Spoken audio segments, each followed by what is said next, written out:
कि जियो और एयर इसी तरह जो आयरन डूम है उसकी भी कीमत बहुत ज्यादा है। उनकी जो बैटरी हैं, उनके जो मिसाइल्स हैं, जो आने वाले मिसाइलों को डिफ्यूज करते हैं, ईरान जितने का मिसाइल मारता है उससे बहुत ज्यादा पैसों से वो उसको अब ये जो रोकते हैं। मर्जी कर लें, जैसे क्योंकि एक मिसाइल को मारने के लिए वो नीचे से बहुत सारे मिसाइल फायर करते हैं।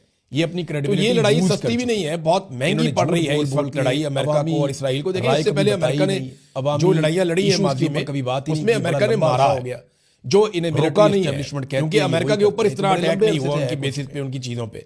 अब इस मरतबा ये उल्टा सिलसिला चल रहा है।